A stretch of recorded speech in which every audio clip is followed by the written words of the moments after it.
Welcome back, my friends. New week, new video. Today is a rainy day in Buenos Aires and I'm here with my coffee. And today we're going to talk about how to stop wasting your time finding your passion. And I'm going to share 4 steps to overcome the Passionless Syndrome. That's how I call it. And yes, there's a syndrome, and I work with designers that are starting out, and I help them plan their career. And the first thing I see is this passionless syndrome. Like, I don't know what I like because I like so many things, and I've been there. So let me share my thoughts about this. So the first thing I want to say is that there's no such thing as finding your passion, because, and maybe you want to write this down, passions are not found, they are developed. I'm going to say that again. Passions are not found, they are developed. Passions are like plants. The more you spend your time, your money, and your energy on them, the more they grow.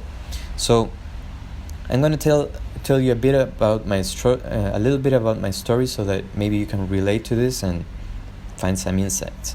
My story: I've been a musician since the age of 8. And my first song I composed it at the age of 12, and at the age of 22 I had more than 60 songs.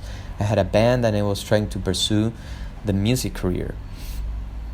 But I realized that music wasn't a career that I wanted to pursue, even though I was extremely passionate about it, because it wouldn't allow me to live the life that I wanted. So I saw design as this middle ground between developing my artistic side and doing something that was profitable. So I chose design, and I changed from music to design.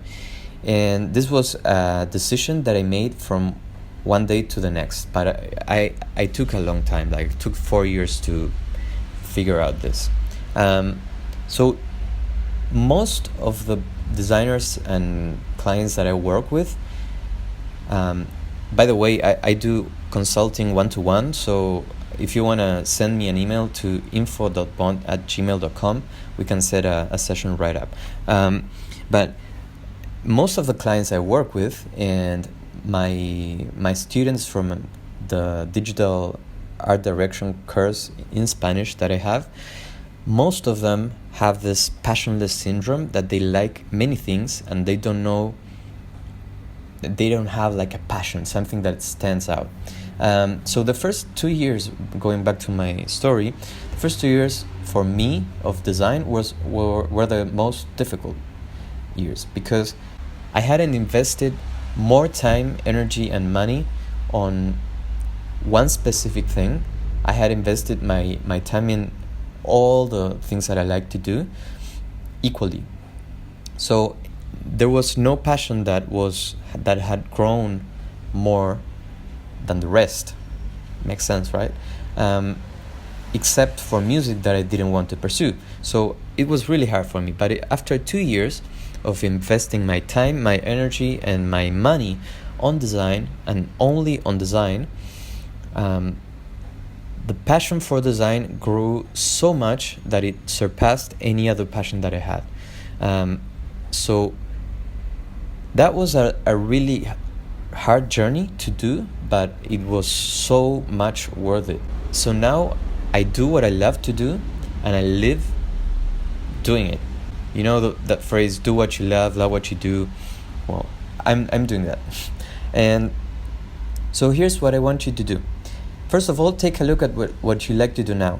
Chances are that if you like to do 5 things, say, equally as much, it's because you're spending the same amount of time, energy, and money on the 5. So how do we cure this? 3 steps, actually. Make a list of your interests and hobbies.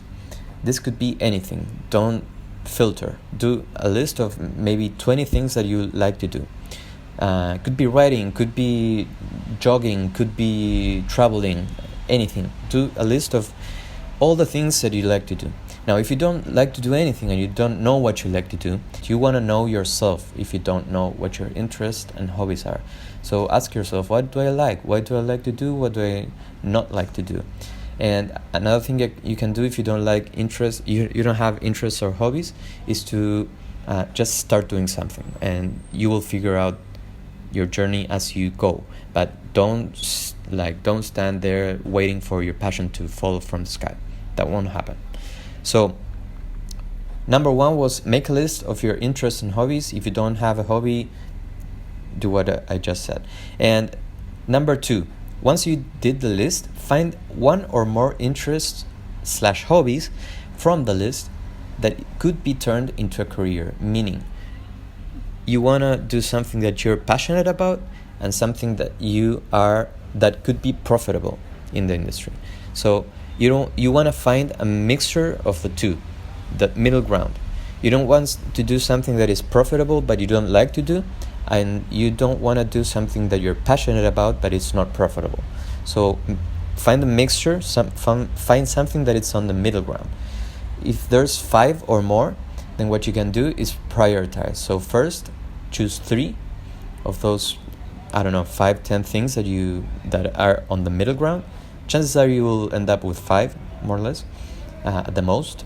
So choose 3 from those 5, and then choose 1 from those 3. So you start filtering and you end up with 1.